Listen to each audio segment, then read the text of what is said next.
puji Tuhan. Kita akan mulai ibadah kita pada pagi hari ini. Biar kita siapkan hati pikir kita untuk puji dan memuliakan nama Tuhan, karena Dia layak dipuji dan dipermuliakan. Mari jemaat semua saya undang lagi berdiri.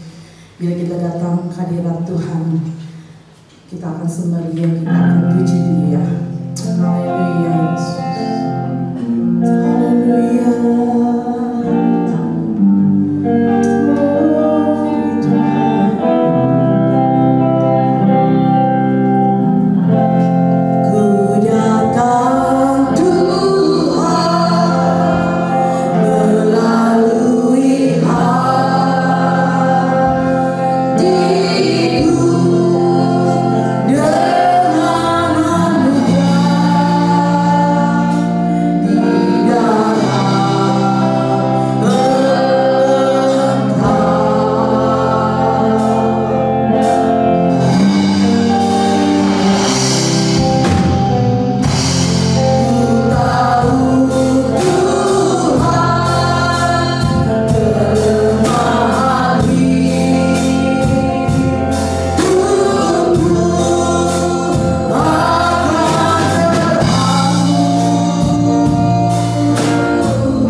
boleh ada sebagaimana kami ada Tuhan. Semua karena kasih anugerah-Mu yang begitu luar biasa Tuhan dalam kehidupan kami ya Tuhan. Kami boleh menjalani hari-hari kami ya Tuhan, karena Engkau Tuhan beserta dengan kami ya Tuhan. Engkau yang selalu ya memberikan cinta-Mu yang luar biasa Tuhan kepada kami ya Tuhan. Terpuji nama-Mu Tuhan Yesus, sehingga kami boleh sanggup Tuhan untuk melangkah ya Tuhan, karena kami tahu ya Tuhan Engkau tidak akan pernah meninggalkan kami ya Tuhan. Terpuji nama-Mu Tuhan Yesus, mengucap syukur dan berterima kasih ya Tuhan atas kasih anugerah-Mu yang begitu luar biasa dalam kehidupan kami ya Tuhan. Kami boleh datang ya Tuhan dengan penuh kerinduan kami ya Tuhan. Biar Tuhan urapi ya Tuhan umat-Mu yang datang Tuhan pada pagi hari ini ya Tuhan. Biar ya Tuhan kuasa dari surga ya Tuhan dapat menjamah setiap kami ya Tuhan. Agar kami ya Tuhan beroleh kemenangan daripada Engkau ya Tuhan. Agar kami dapat memberi kesempatan daripada Engkau ya Tuhan. Terima kasih Tuhan Yesus, terima kasih. Urapi kami ya Tuhan, sehingga kami juga boleh merasakan ya Tuhan kasih-Mu ya Tuhan, kehadiran-Mu ya Tuhan di tengah-tengah kami ya Tuhan. Boleh menikmati Engkau ya Tuhan dalam ibadah kami ya Tuhan pada pagi hari ini ya Tuhan. Kau pimpin acara ini Tuhan dari awal hingga akhirnya. Roh Kudus kiranya Tuhan Kau beserta dengan kami ya Tuhan. Biar Tuhan nama Tuhan dipuji dan dipermuliakan ya Tuhan. Hamba-Mu yang telah Kau percayakan daripada firman-Mu ya Tuhan, Kau pakai bibir lidah ya Tuhan, sembunyikan Tuhan di belakang salib-Mu Tuhan. Urapan dari tempat yang maha tinggi Tuhan ada di atas kepalanya ya Tuhan. Terima kasih Tuhan, sehingga firman yang keluar ya Tuhan memberi kekuatan dalam kehidupan kami ya Tuhan. Terpuji nama-Mu Tuhan Yesus, mengucap syukur dan berterima kasih Tuhan. Kami akan mulai ibadah ini ya Tuhan hanya dalam nama Tuhan Yesus Kristus, Tuhan dan Juru Selamat kami yang hidup. Haleluya, terima kasih ya Tuhan. Amin. Puji Tuhan, silakan ikut saudara. Kita bersyukur kita punya Tuhan yang selalu memperhatikan kita. Amin. Pemeliharaan yang begitu luar biasa dalam kehidupan kita. Bahkan Dia akan menolong kita tepat pada waktunya. Amin. Sehingga damai sejahtera Allah selalu bersama dengan kita. Ada haleluya saudara. Haleluya, puji Tuhan. Kita akan muji dan memuliakan nama Tuhan. Mari jemaat semua saya undang bagi diri. Tuhan Allah hari di sini. Berkat yang akan dirasakan oleh semua umatnya. Haleluya.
Saya undang semua bagi berdiri. Kita akan angkat pujian sebelumnya. Kasih masih ada dalam dunia ini. Haleluya.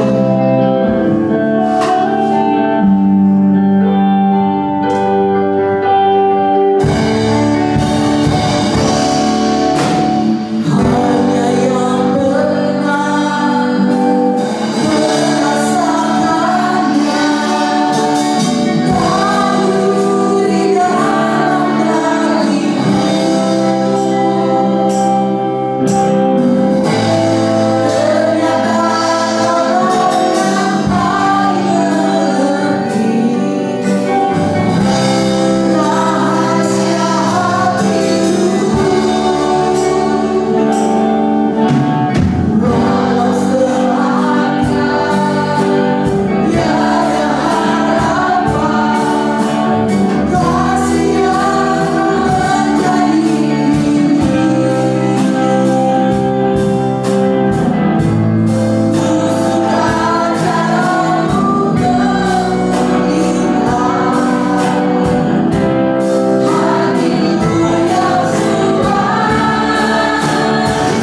Haleluya.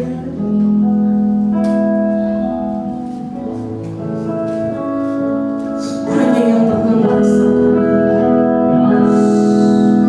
hanya yang pernah merasakannya.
Terimalah pujian yang sudah kami naikkan di hadapan hadirat Tuhan.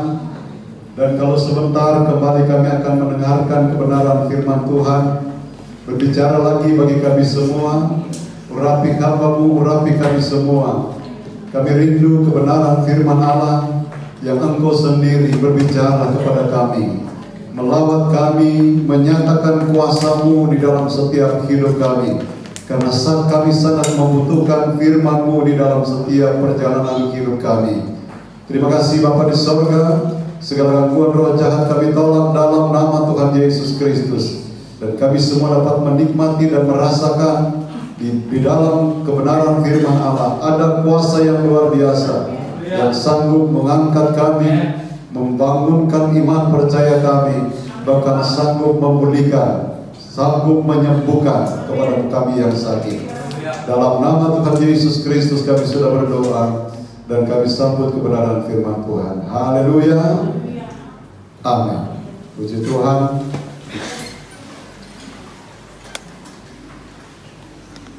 Salam sejahtera dalam kasih Tuhan Yesus Kristus yang adalah kepala gereja kita. Kita akan kembali melihat kebenaran firman Tuhan pada saat ini. Kalau 2 kali hari Minggu yang lalu kita sudah mendengarkan firman Tuhan tentang hamba Tuhan itu harus bagaimana. Yang pertama menyatakan kebenaran, kemudian yang kedua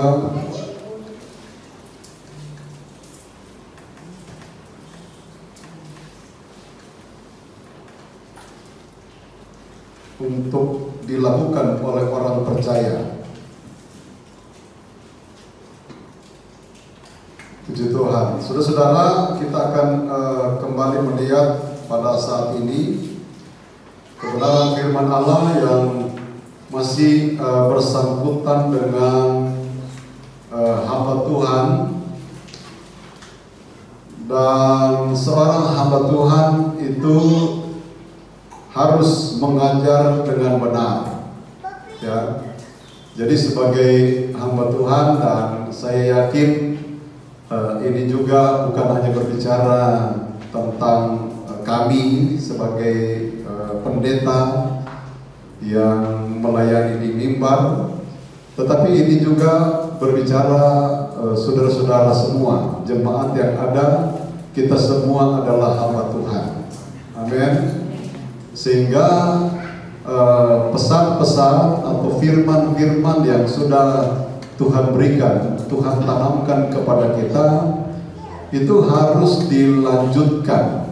Kita ini semua boleh dikatakan sebagai seorang hamba Tuhan yang menjadi pengajar, ya, entahkah kepada keluarga kita yang belum percaya kepada Tuhan, atau kepada saudara-saudara kita, siapapun. Jadi kita juga adalah berhak untuk mengajar. Jadi hamba Tuhan harus mengajar dengan benar. Jadi enggak seenaknya, saudara ya, yang pernah kita pelajari beberapa waktu yang lalu, hamba-hamba Tuhan yang ada di Yehuda itu, nabi-nabinya mereka sembarangan saja mengajar. Yang penting jemaat senang, mereka sudah puas.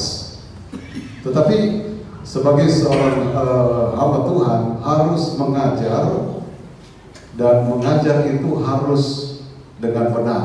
Jadi bukan asal-asalan, bukan yang penting senang orang mendengar, bukan ya saudara ya. Nah, saudara-saudara, kita akan melihat ayat yang akan kita ambil, yaitu di dalam 1 Timotius 2 ayatnya yang ke-7. Dikatakan demikian, untuk kesaksian itulah aku telah ditetapkan sebagai pemberita dan rasul, yang kukatakan ini benar. Ya, aku tidak berdusta, dan sebagai pengajar orang-orang bukan Yahudi dalam iman dan kebenaran.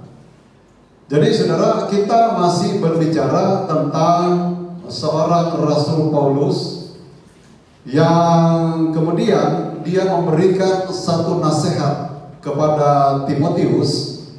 Dia menyampaikan bahwa sebagai seorang hamba Tuhan, sebagai seorang pengajar, haruslah dia mengajar dengan benar.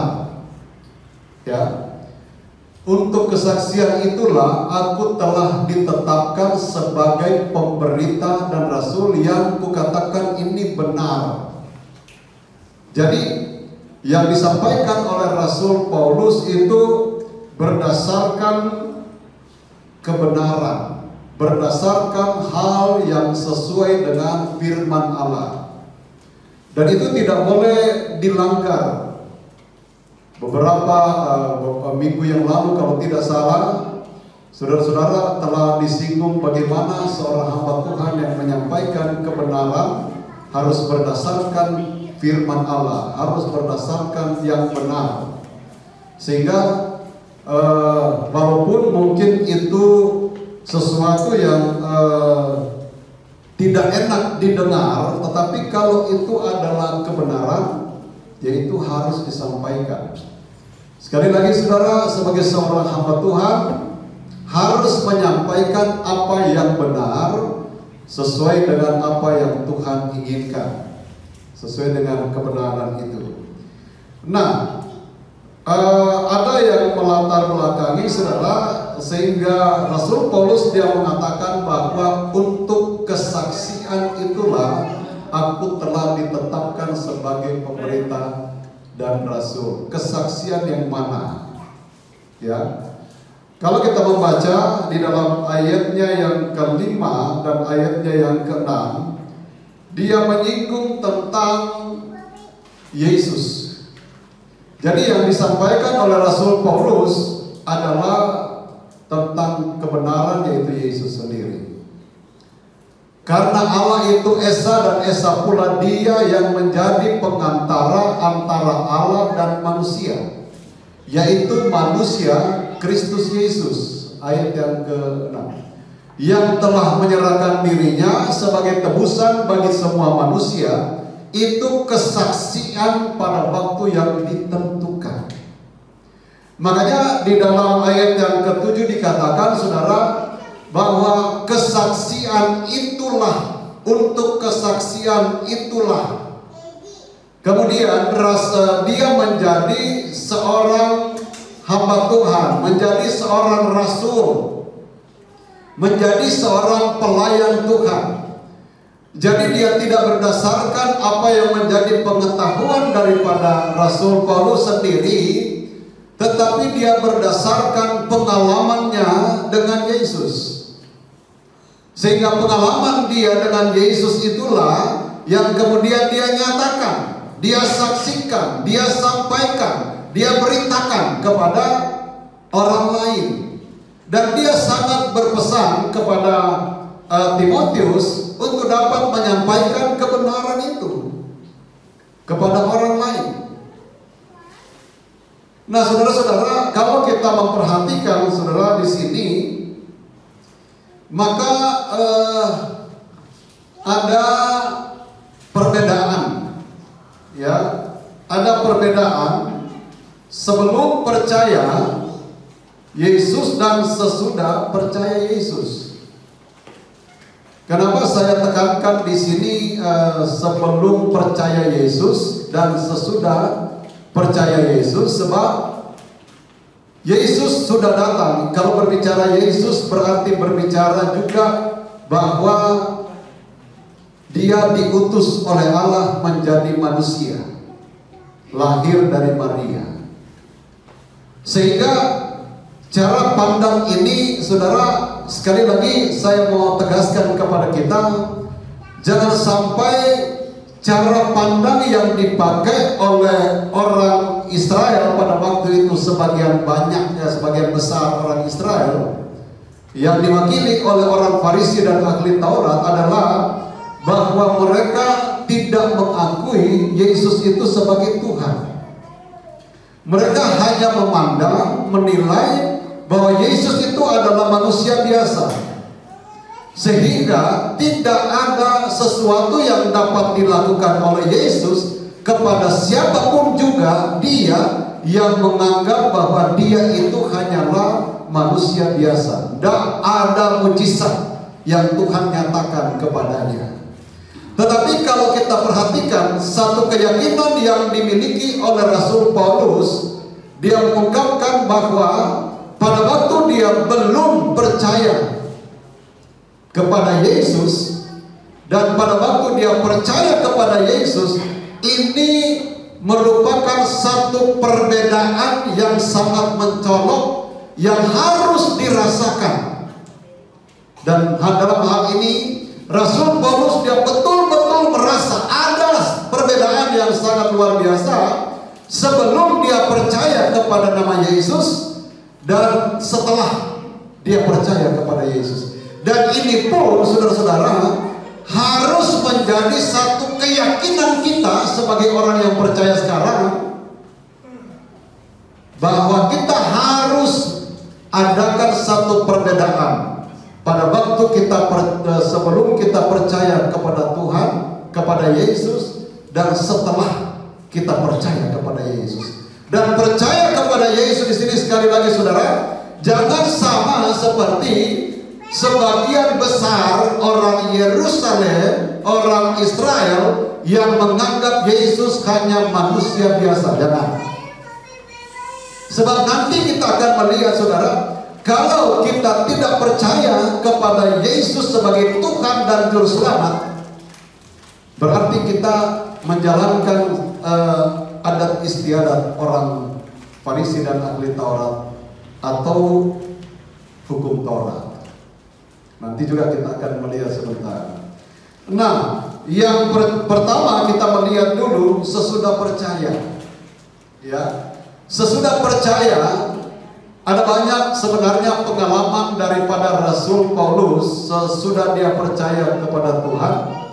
Tetapi kita akan mengambil salah satu hal yang dilakukan oleh Rasul Paulus sesudah dia percaya kepada Tuhan Yesus, dalam hal ini tentu masih berkaitan dengan ayat yang kita baca, masih pertalian. Ayatnya yang pertama sampai ayatnya yang keempat di dalam 1 Timotius 2 ayat 1 sampai 4. Kita baca ayat-ayat ini.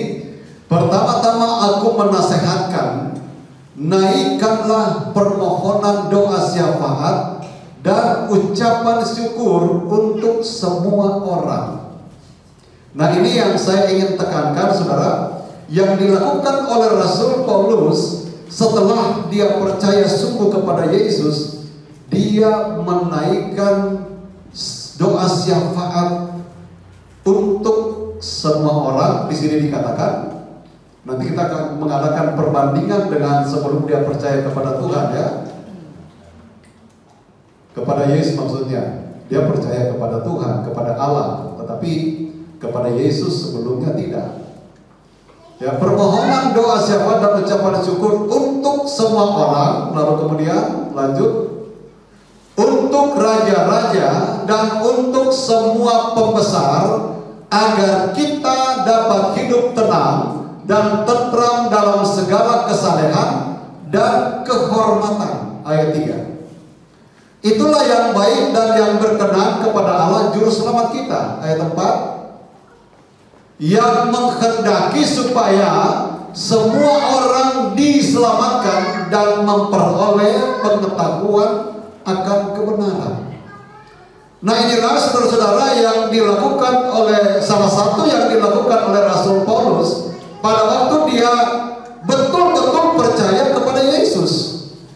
Dia menyampaikan permohonan doa syafaat. Pertama-tama kita lihat buat semua orang, tetapi kemudian dia katakan buat raja-raja di dalam ayatnya yang ke berapa itu? Ayat yang kedua kalau tidak salah. Buat raja-raja dan kemudian buat pembesar-pembesar. Nah, saya kemudian melihat di dalam terjemahan yang lain di dalam ayat yang kedua ini, saudara, yaitu untuk raja-raja dan untuk semua pembesar, agar kita dapat hidup tenang dan tentram dalam segala kesalehan dan kehormatan. Ini ada di dalam saya salin, saudara, ya, terjemahan yang lama. Dia berkata begini, bagi segala raja dan segala orang besar-besar, supaya boleh kita melakukan suatu kehidupan yang aman dan sejahtera di dalam segala ibadah dan hal yang sopan. Jadi di sini, saudara, disebut dalam segala di dalam terjemahan yang lama, ya, supaya melakukan suatu kehidupan yang aman dan sejahtera di dalam segala ibadah dan hal yang sopan. Nah, saudara-saudara, kalau di dalam terjemahan yang baru ini kan dikatakan bahwa dan agar kita dapat hidup tenang dan tentram dalam segala kesalehan dan kehormatan. Tetapi di dalam terjemahan yang lain bahwa dikatakan supaya hidup aman dan sejahtera di dalam segala ibadah. Kalau segala berarti tidak membatasi apakah kita di rumah, apakah kita di gereja, atau dimanapun kita berada. Kalau kita berdoa untuk pemerintah, ini kan raja itu pemerintah, dan pembesar, orang-orang yang di dalam terjemahan yang lama, yang besar-besar, yang entahkah pejabat, entahkah orang kaya yang mempunyai kuasa, saudara, kita perlu mendoakan mereka. Nah, ini kan kalau kita melihat sebentar, saudara, berbalik dengan perjalanan Rasul Paulus sebelum dia percaya. Nah itulah sebabnya saudara, saya ingin sampaikan kepada kita jemaat yang ada di GPDI Padamulia, kita harus memperlihatkan perbedaan. Sebelum kita percaya kepada Yesus dan sesudah kita percaya kepada Yesus, jangan kelihatan sama aja. Haleluya saudara. Sehingga kita bisa menerima dan mengalami apa yang Tuhan inginkan dalam kehidupan kita. Bukankah Tuhan yang mengatur segala-galanya di dalam dunia ini, saudara? Tetapi ini pun diinginkan oleh Tuhan, diharapkan oleh Tuhan melalui Rasul Paulus, supaya kita berdoa, mendoakan. Kan ada ayat yang mengatakan kalau kita khawatir, kita harus berdoa. Apa yang kita khawatirkan, kita doakan. Apapun juga, saudara. Bukankah kita banyak kali khawatir dengan keluarga kita mungkin, rumah tangga kita mungkin, pekerjaan kita, usaha kita. Nah kalau itu singgah kepada kita, saudara, menghampiri kita, sampaikan kepada Tuhan. Dan Tuhan yang mengetahui langkah hidup kita, Tuhan yang tahu percaya dan keyakinan kita, apakah sungguh-sungguh atau tidak. Nah itu kan Tuhan yang tahu. Haleluya saudara. Sehingga kalau kita dengan sungguh-sungguh percaya kepadanya, apa yang kira-kira Tuhan tidak bisa lakukan buat kita? Sebenarnya saudara, kalau saya pengalaman saya juga saudara ya, yang menghalangi atau yang membatasi pertolongan Tuhan adalah diri sendiri. Keyakinan yang seringkali ragu-ragu, setengah-setengah, ditolong apa enggak ya? Kan seringkali begitu saudara ya. Saudara pernah nggak begitu saudara? Kalau mengalami kesulitan mau menghampiri Tuhan, kan kita seringkali berpikir, nanti Tuhan tolong kan ya. Sementara kalau kita melihat, kalau kita yakin, Tuhan pasti tolong kalau kita sungguh-sungguh percaya kepada Dia. Nah ini yang ingin ditinggalkan, yang pesan ini ingin diberikan oleh Rasul Paulus melalui pengalamannya saudara. Dia ingin tanamkan kepada orang yang percaya kepada Tuhan, termasuk kita yang hadir pada saat ini, supaya kita mempunyai satu keyakinan. Bukankah kalau kita berdoa bahwa kita percaya, kita imani bahwa apa yang kita doakan itu Tuhan pasti jawab. Nah ini saudara. Jadi tidak ada keraguan-raguan di dalam setiap kehidupan kita. Tidak ada kebimbangan yang nantinya akan membuat kita putus asa. Tetapi itu akan memberikan satu keyakinan, apapun yang kita minta di dalam Yesus Kristus, dalam nama Tuhan Yesus Kristus, Allah pasti akan memberikan itu. Itu kan kebenaran saudara. Itu adalah firman. Nah inilah saudara-saudara, jadi kita perlu memperhatikan akan kehidupan kita, bahwa kita ini sudah berbeda dibanding dengan yang dulu. Dulu mungkin saudara belum percaya sama sekali dengan Tuhan, dengan Yesus kita, ya apa aja kita bisa lakukan. Setelah kita percaya pun mungkin kita masih ada banyak keraguan-raguan, belum meyakini persis bahwa Tuhan itu adalah Tuhan yang luar biasa. Tuhan itu adalah Tuhan yang sanggup menolong, memberikan sesuatu yang luar biasa yang tidak bisa dilakukan oleh manusia. Tuhan itu bisa lakukan. Bukankah ada ayat yang mengatakan apa yang belum pernah dipikirkan, yang belum pernah muncul di dalam hati, itu yang Tuhan sediakan. Artinya saudara, Tuhan ingin buktikan bahwa Tuhan itu adalah Tuhan yang Maha Kuasa. Dan Dia akan mendobrak segala hal yang ingin menghalangi untuk Dia berikan kepada orang yang percaya dengan sungguh-sungguh kepadanya. Dia nggak mungkin ada yang bisa menghalangi deh, saudara ya. Kalau itu sudah menjadi janji Tuhan, Tuhan pasti akan lakukan. Asalkan Dia minta supaya kita perlihatkan ada perbedaan, ya, antara dulu dengan sekarang. Kalau misalnya masih sama aja, Tuhan juga mau kasih gimana gitu ya. Kira-kira saudara, kalau misalnya kita punya anak 2, lalu kemudian kita tentu memperhatikan semua anak, kita perhatikan. Tetapi misalnya contoh anak-anak yang bandel, ada satu anak yang bandel, ada satu anak yang setia, yang taat kepada orang tua. Kira-kira saudara, walaupun anak kita sama-sama, tetapi kita lebih peduli kepada siapa?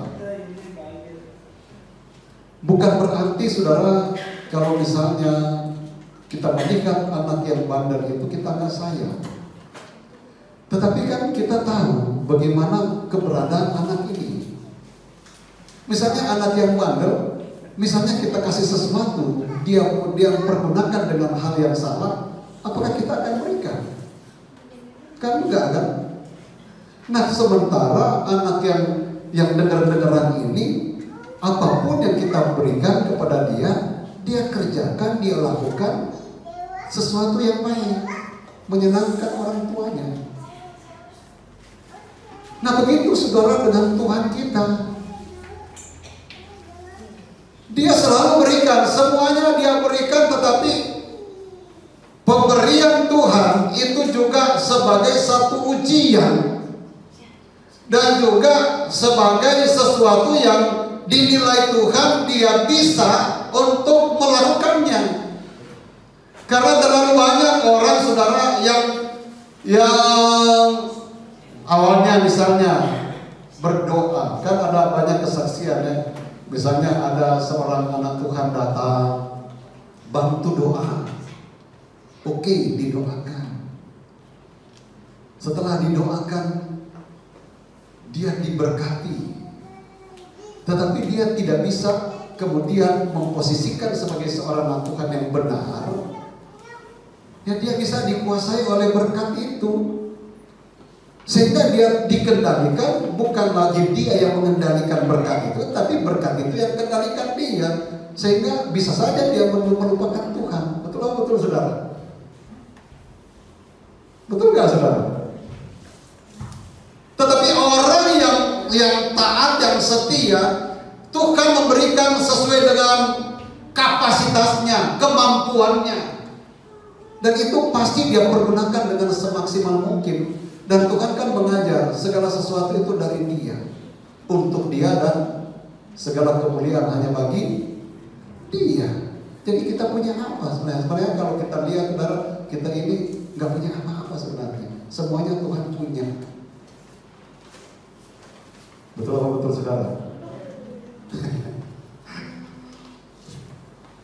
Tapi kan kita hidup di dalam dunia ya saudara ya.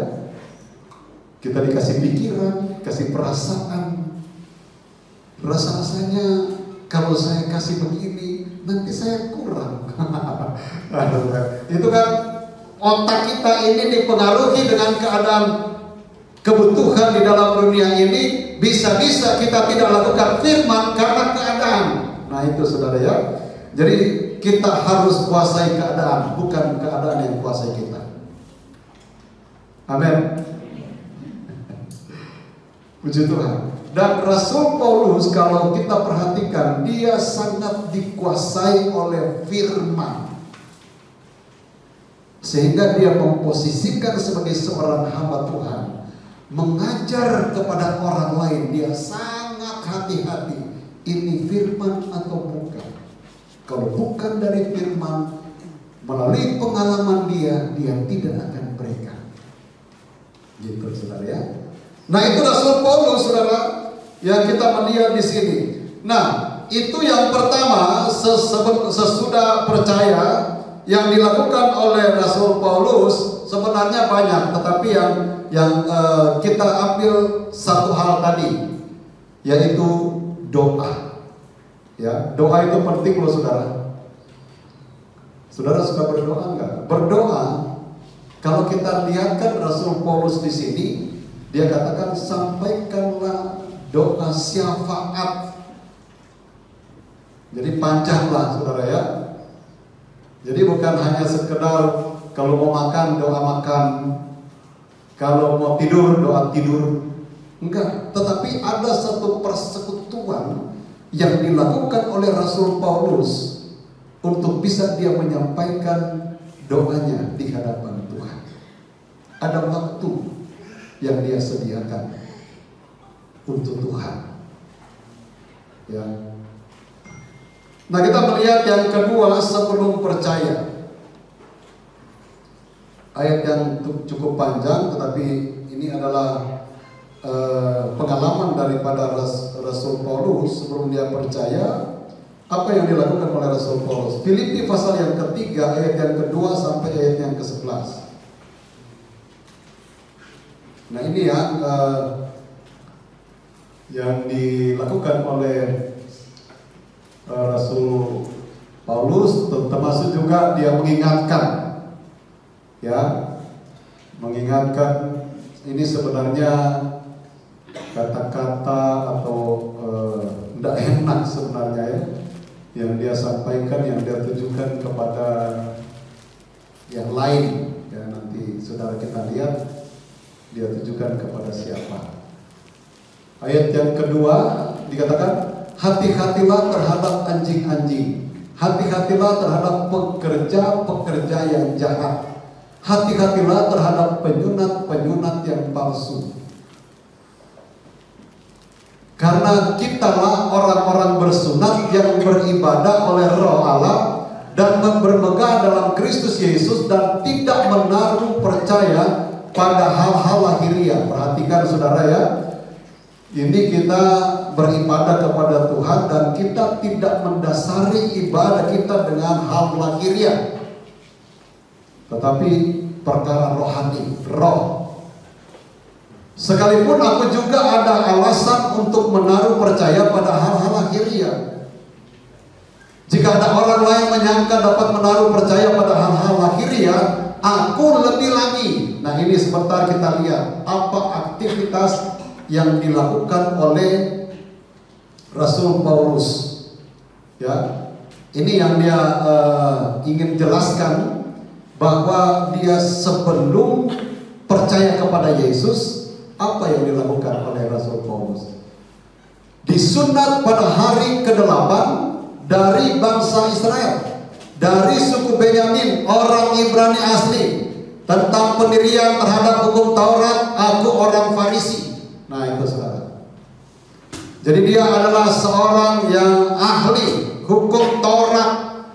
Dikatakan bahwa dia adalah orang Farisi. Tentang kegiatan aku menganiaya jemaat. Kalau dalam hukum Taurat itu dilakukan oleh pengikutnya, itu halal, nggak salah. Ya, makanya saudara-saudara, kita melihat apa yang dilakukan oleh Rasul Paulus. Kan di dalam perjanjian yang lama, atau khususnya hukum Taurat, itu diungkapkan mata ganti mata, gigi ganti gigi. Nah, itulah sebabnya saudara, kita harus menghindari akan hal ini.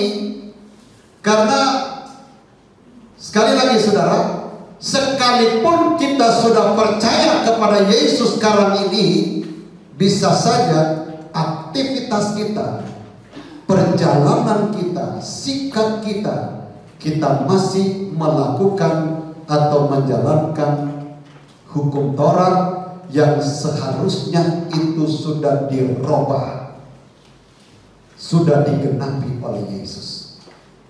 Ya, karena misalnya saudara masih masih benci kepada orang lain, itu dihukum Taurat loh saudara itu.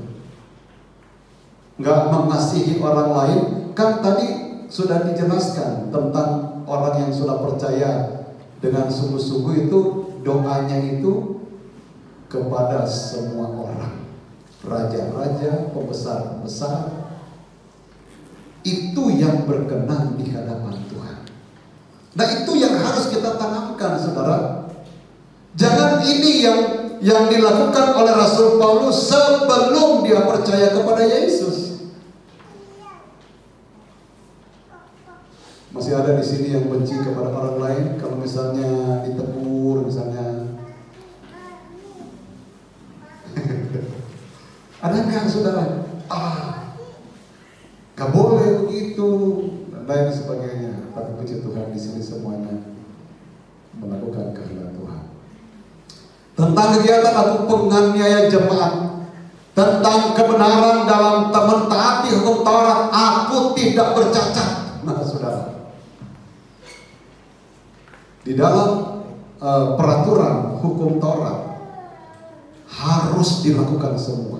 Satu saja itu tidak dilakukan, maka semuanya batal. Rasul Paulus dikatakan bahwa di dalam menjalankan hukum Taurat dia tidak ada celahnya, tidak ada cacatnya. Artinya saudara, semuanya dia lakukan. Nah itu saudara. Lalu ayat yang ke-7, tetapi apa yang dahulu merupakan keuntungan bagiku, sekarang kuanggap rugi karena Kristus. Dia anggap menganiaya jemaat itu adalah satu kebanggaan. Orang lain bisa memuji dia. Karena apa? Dia menjalankan hukum Taurat kok. Ajaran yang dia lakukan, dia banyak disanjung oleh orang. Dan itu kan perkara-perkara lahiriah yang diinginkan oleh banyak orang di dalam dunia ini. Makanya saudara-saudara, kita ini jangan sampai mengambil bagian seperti ini.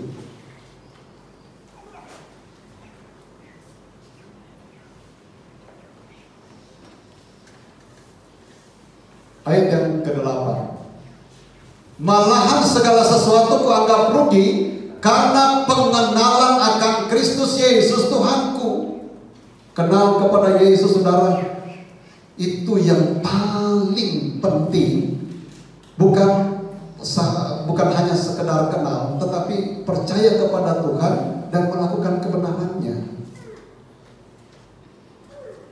Jadi Rasul Paulus dia mengenal Yesus, katakan lebih mulia daripada semuanya, lebih mulia daripada dia disanjung-sanjung secara lahiriah karena menjalankan hukum Taurat. Percaya kepada Yesus adalah orang yang sudah dibentuk dengan sedemikian rupa sehingga tidak ada lagi kedagingan yang muncul dalam hidup orang itu. Nah kita sementara belajar semua saudara.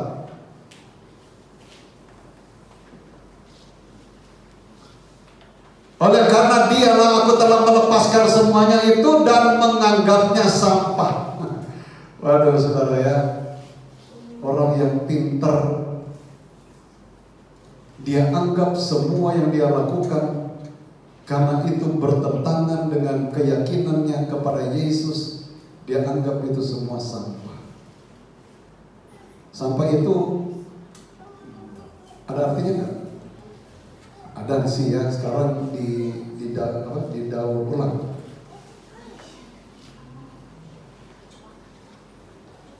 Tetapi kalau namanya sampah kan itu dibuang,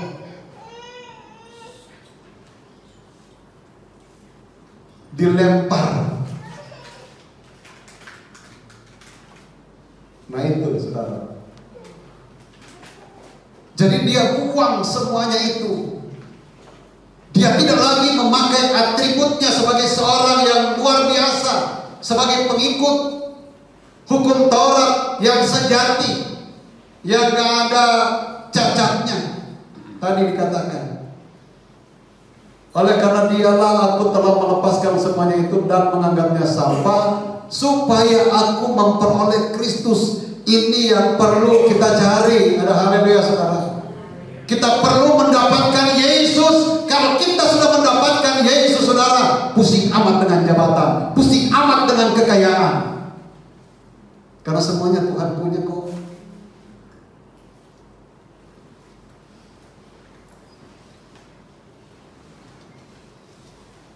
Semuanya ini saudara-saudara dilakukan oleh Rasul Paulus karena dia melihat ada sesuatu yang terbaik dibanding hal-hal lahiriah yang seringkali itu membuat seseorang bisa jatuh, membuat orang lain bisa kecewa.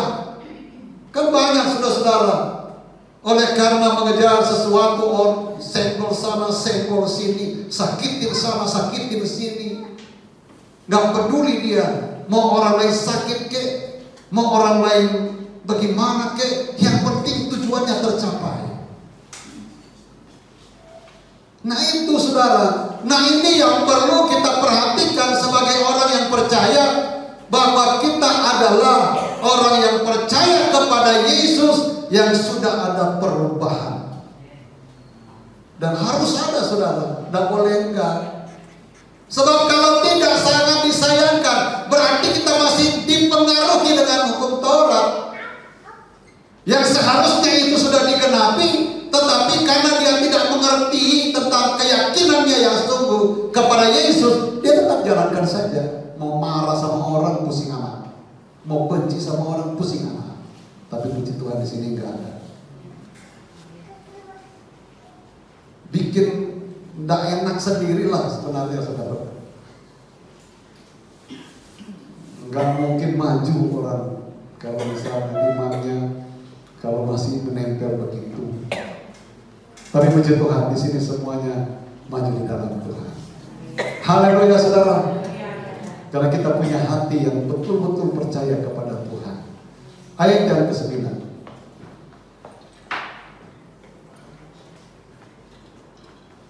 Dan berada dalam dia bukan dengan kebenaranku sendiri karena mentaati hukum Taurat. Nah, saudara. Melainkan dengan kebenaran karena kepercayaan kepada Kristus, yaitu kebenaran yang Allah anugerahkan berdasarkan kepercayaan. Kebenaran itu diberikan oleh Tuhan. Yesus itu diberikan oleh Tuhan untuk kita percaya, untuk kita yakini. Itu adalah anugerah loh saudara. Enggak dibayar kita mau percaya kepada Yesus. Kalau misalnya kita mau bayar apa yang Tuhan lakukan, mau nggak kita diludahin? Mau nggak saudara? Misalnya kita mau bayar nih sama Yesus, mau nggak kita dianiaya? Nggak mau bukan saudara? Itu semua sudah ditanggung oleh Tuhan.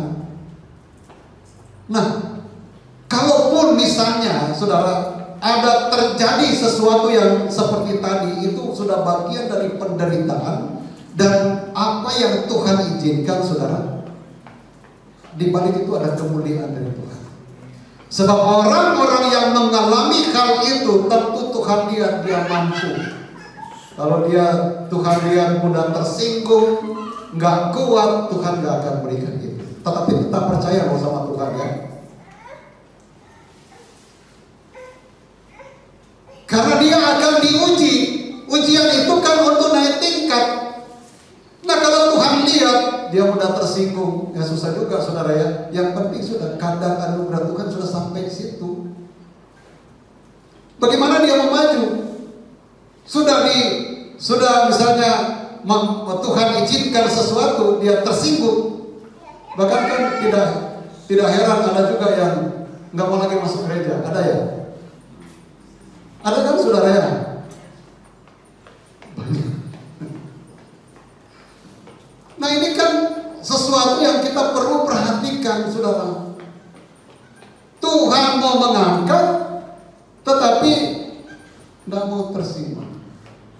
Yang sebenarnya disinggung itu untuk kemajuan dia. Dia diproses. Tapi puji Tuhan di sini nggak ada. Karena yang dibilang tadi, yang datang ke gereja mungkin. Ada haleluya saudara. Melainkan dengan kebenaran karena kepercayaan kepada Kristus, yaitu kebenaran yang Allah anugerahkan berdasarkan kepercayaan. Jadi saudara, Tuhan akan bukakan, tetapi kita juga harus percaya dong. Kebenaran itu akan dibukakan oleh Tuhan, tetapi Tuhan juga melihat sampai di mana percaya kita kepada Dia. Tuhan mau buka seluas-luasnya, artinya saudara, Tuhan mau berkati seluas-luasnya, tetapi kita sendiri percayanya asal-asalan. Bagaimana Tuhan mau kasih yang banyak? Harus seimbang dong saudara ya. Jadi apa yang kita terima sebenarnya sesuai dengan apa yang kita percaya. Kebenaran-kebenaran yang kita yakini itu akan dibukakan, itu akan disingkapkan, tetapi sesuai dengan percaya kita. Kalau percaya kita hanya satu, ya sudah. Tuhan kasih juga cuma satu. Tetapi kalau keyakinan kita, percaya kita lebih luar biasa kepada Tuhan, Tuhan juga nggak tanggung-tanggung kok mau berkati kita, baik secara rohani juga materi.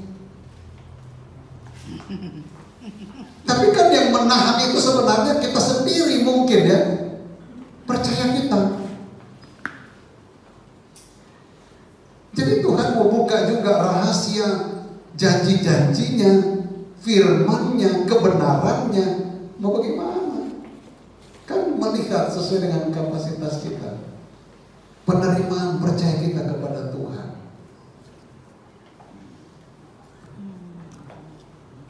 Puji Tuhan.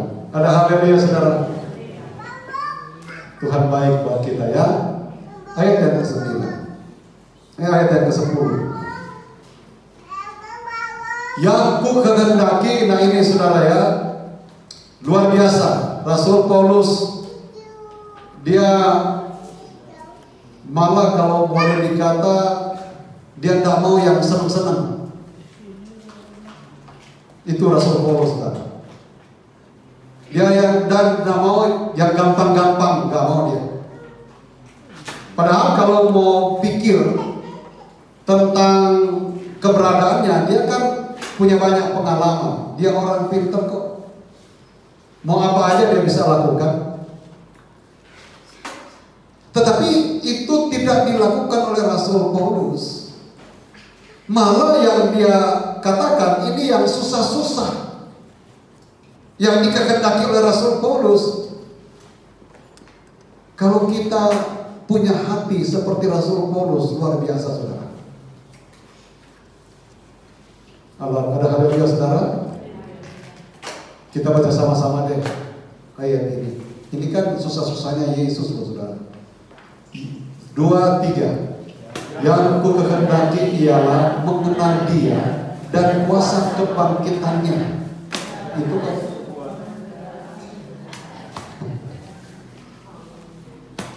Nanti dulu. Kalau berbicara kebangkitan kan berarti dia mati, meninggal.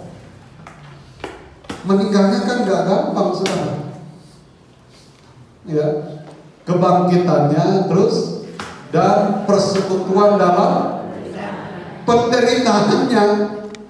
Dia diludahi, dia dicaci maki, dia dipukul, dia dicambuk, gak balas dia saudara. Nah ini yang ingin dirasakan oleh Rasul Paulus. Dia ingin menderita loh saudara. Padahal sekali lagi, kalau Rasul Paulus mau menjalankan kehidupan yang senang, yang enak, gampang dia. Tetapi itu tidak terbersih dalam pikirannya, dalam percayanya, dalam menjalani keyakinannya kepada Tuhan. Justru yang dia inginkan adalah mengenal Yesus dalam hal kuasanya, kebangkitannya, persekutuannya dalam penderitaannya, di mana terus di mana aku menjadi serupa dengan dia dalam kematiannya, meninggal. Mau jadi sama seperti Yesus. Artinya saudara, semua yang lahiriah, semua yang materi, semua yang jasmani tidak bisa lagi terangkat, tidak bisa lagi kelihatan kepada Rasul Paulus. Yesus kan begitu saudara. Dia tidak pikirin hal jasmani, tetapi yang dia pikirkan adalah rohani dari manusia, keselamatan dari manusia. Itu saudara. Dan ayat yang ke-11, apa yang dikatakan oleh Rasul Paulus, 2-3 kita baca lagi. Supaya aku akhirnya beroleh kebangkitan dari antara orang mati. Kita bisa dibangkitkan dari antara orang mati karena melakukan akan kebenaran firman Allah. Kalau kita belajar di ayat-ayat yang lain saudara, kita dapati bahwa banyak sekali penderitaan daripada Rasul Paulus. Ya, banyak. Dia dicambuk setiap, kalau tidak salah 3 kali dia dicambuk. Dan cambuk yang dipakaikan itu ada sama seperti kail di ujung cambuk itu. 40 kurang 1 kalau tidak salah ya. Itu Rasul Paulus. Nah 40 kurang 1, kalau Yesus 40 kali. Artinya saudara, memang sesuatu yang pantas untuk diberikan hukuman kepada seseorang. Rasul Paulus 40 kurang 1, kalau Yesus 40. Yang menunjukkan untuk kewajaran seseorang yang mendapatkan hukuman mati. Itu sudah. Tetapi ini semua dilewati dengan begitu taat, tekun. Baik Yesus juga yang kita angkat, Rasul Paulus, yang oleh karena Kristus dia mau menderita. Nah ini saudara-saudara, kalau kita belajar di dalam 2 hal ini, di mana ada perbedaan antara orang yang percaya kepada Yesus dan sesudah percaya dan sebelum percaya. Nah kita tinggal pilih. Kalau misalnya yang kita lihat tadi masih ada nempel sebelum percaya, seperti yang dilakukan oleh Rasul Paulus, kita kemudian harus koreksi diri, minta Tuhan tolong. Sebab Tuhan ingin supaya kita menjadi sama seperti Dia, melakukan apa yang menjadi kehendak Tuhan, dan kita belajar untuk mengikuti akan kebenaran sesuai dengan keyakinan kita, sesuai dengan percaya kita kepada Tuhan. Sebab itu, karena itu kan yang nanti akan mewarnai perjalanan hidup kita selama kita ada dalam dunia ini. Saya percaya saudara bahwa saya pernah katakan, kalau saudara masih ingat, kalau berbicara misalnya soal materi, bukan tidak mungkin dari antara kita jemaat yang ada di tempat ini, besok-besok kita menjadi konglomerat. Mungkin tidak menutup kemungkinan.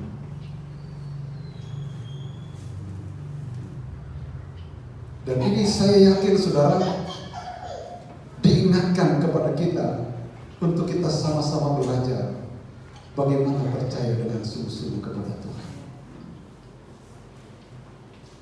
Karena kunci keberhasilan kita adalah meyakini bahwa Tuhan, bahwa Yesus adalah Tuhan.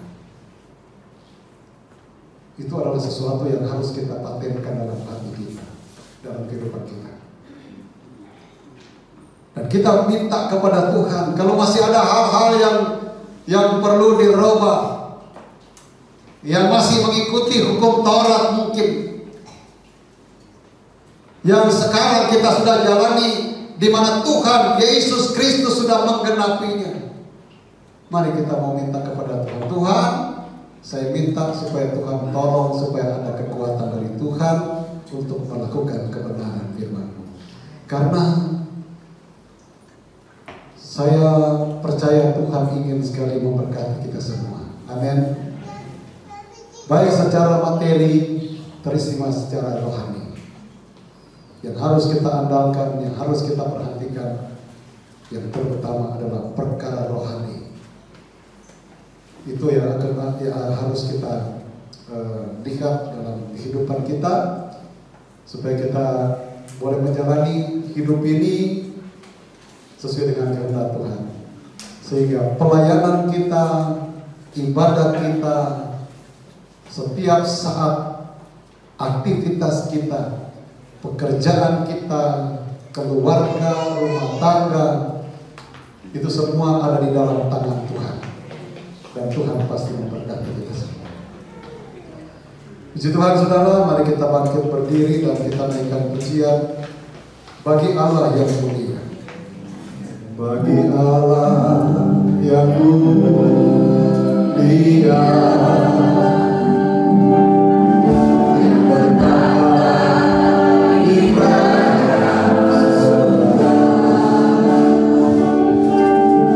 Bagi Allah Tuhan Yesus Kristus Tuhan, Engkau yang disembah. Mari datang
alat musik dengan tempo yang lambat.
kami Tuhan Yesus. Terpuji Engkau Tuhan Yesus. Terima kasih kami mengucap syukur kepada Engkau ya Tuhan. Baru saja Engkau ingatkan kami ya Tuhan Yesus tentang kebenaran ya Tuhan Yesus.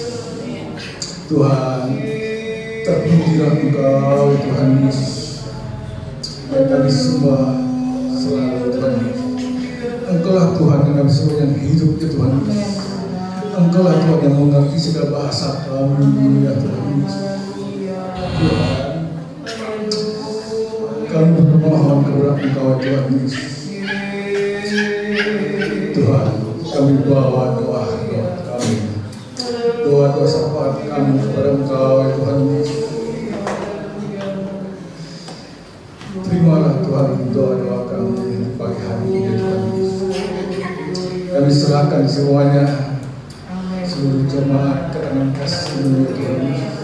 Kami yang hadir dan datang ya Tuhan Yesus, mengucap syukur, terima kasih.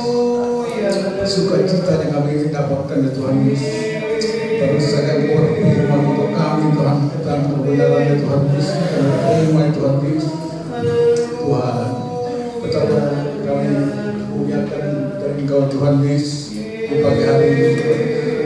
Kami datang ya Tuhan Yesus, berserah kepada Engkau ya Tuhan Yesus. Bentuklah kami ya Tuhan Yesus. Tidak kami selalu di dalam kebenaran Engkau Tuhan Yesus. Biar kami selalu dapat kemenangan ya Tuhan Yesus. Terima kasih ya Tuhan, kalau kami sering berkumpul berdoa, tetapi Engkau belum jawab ya Tuhan. Tetapi kami sudah menerima ya Tuhan Yesus tentang kebenaran Engkau Tuhan. Biar Tuhan kikis terus ya Tuhan Yesus. Di dalam mana kami banyak sekali atas dosa-dosa kami sendiri melakukan.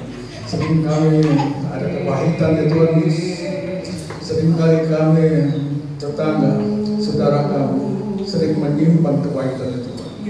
Kami serahkan ke tangan kasih-Mu, hilangkan semuanya ya Tuhan Yesus. Kami percaya ya Tuhan Yesus bahwa Engkau Tuhan yang menjamah kami ya Tuhan Yesus. Terima kasih ya Tuhan Yesus. Tuhan, berkatlah kami dengan tubuh yang sehat, yang selalu mengikuti Engkau dengan tubuh yang sehat ya Tuhan Yesus. Terima kasih ya Tuhan. Tuhan, kami sering berdoa juga Tuhan Yesus. Tuhan, banyak anak-anak seluruh jemaat ya Tuhan Yesus, kami serahkan juga Tuhan. Sering kali kami mendengar Tuhan Yesus, anak-anak-Mu tersesat ya Tuhan. Banyak sekali yang berserak ya Tuhan Yesus. Ya Tuhan, Engkau carikan ya Tuhan, kuasa-Mu masih ada ya Tuhan. Kembalikan ya Tuhan ke jalan benar. Biar mereka lembutkan hati mereka sering kali datang untuk melihat wajah Engkau ya Tuhan Yesus. Terima kasih ya Tuhan, yang tersesat tercari ya Tuhan Yesus, yang terhilang kembalikan lagi Tuhan Yesus. Terima kasih ya Tuhan. Kami juga harus serahkan ke Tuhan Yesus, kepada pelayan-pelayan-Mu yang mengambil bagian sore yang Tuhan Yesus. Ya Tuhan, Engkau berkati apa di kebutuhan yang Tuhan Yesus. Terima kasih ya Tuhan. Kami juga berdoa ya Tuhan Yesus, untuk Bapak-bapak kami, seluruh pastor yang di Tuhan Yesus. Ya Tuhan, Kau berkati hidup yang sehat ya Tuhan Yesus. Berapa dari Engkau ya Tuhan Yesus. Terima kasih ya Tuhan, aku beri kebutuhan yang juga Tuhan Yesus. Dimanapun mereka akan melayani ya Tuhan, pada teman-teman yang menangkan ya Tuhan Yesus. Terima kasih ya Tuhan Yesus. Kami berdoa Tuhan Yesus untuk gereja ini ya Tuhan Yesus. Kau hidupi, Kau padari, Kau berkati tetangga dari kiri samping dan belakang ya Tuhan. Terima kasih Tuhan Yesus. Biar semuanya ini kami sudah berdoa berserah dalam nama Tuhan Yesus Kristus. Haleluya. Amin. Amin. Silakan duduk. Mari kita bangkit berdiri dan akhiri ibadah ini. Kita nyanyikan doa Yabes yang kembalikan kepada Bapak Gembala.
lagi hamba-hambamu, anak-anakmu yang sudah melayani di sepanjang ibadah kami pada saat ini.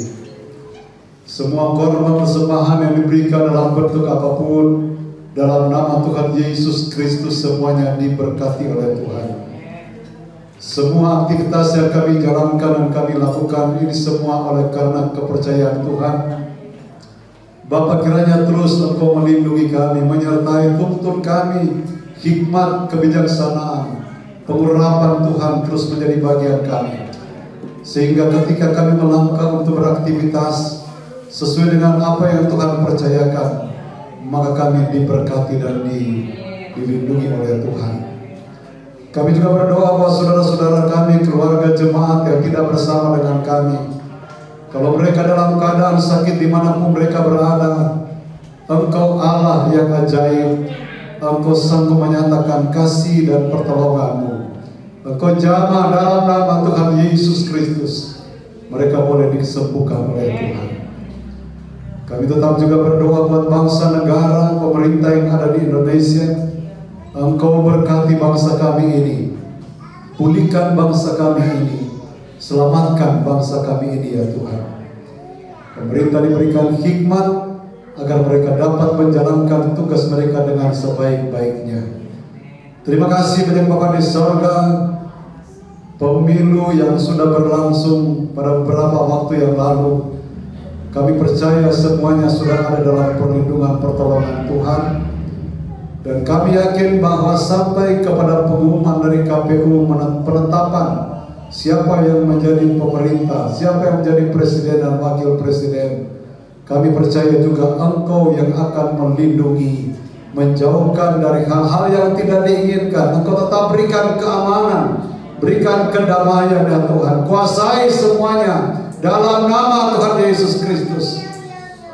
Dan kalau ada orang-orang tertentu yang merencanakan hal-hal yang tidak baik, Tuhan jamah berikan pertobatan kepada mereka. Di dalamnya Engkau ditinggikan dan dimuliakan. Terima kasih Bapa. Sebentar kami kembali pulang sampai dalam perjalanan kami. Jauhkan, hindarkan dari hal-hal yang tidak diinginkan, tibakan dengan tidak suatu kurang apa-apa. Terima kasih Tuhan. Dan pada akhirnya jemaat yang dikasihi Tuhan, pulanglah dengan berkat daripada Allah Bapa, cinta kasih dari Tuhan Yesus Kristus sebagai Allah Anak, persekutuan Allah Roh Kudus menyertai, menuntun, menghibur, menguatkan, bahkan meneguhkan iman percaya kita semua mulai pada saat ini sampai selama-lamanya. Terima kasih Bapa, dengan pengucapan syukur kami pulang dengan berkat-berkat dari Tuhan. Dan kami akhiri ibadah kami pada saat ini, kami alaskan hanya di dalam nama Tuhan Yesus Kristus. Haleluya. Dan kita semua berkata amin. Tuhan Yesus Kristus memberkati kita semua. Amin.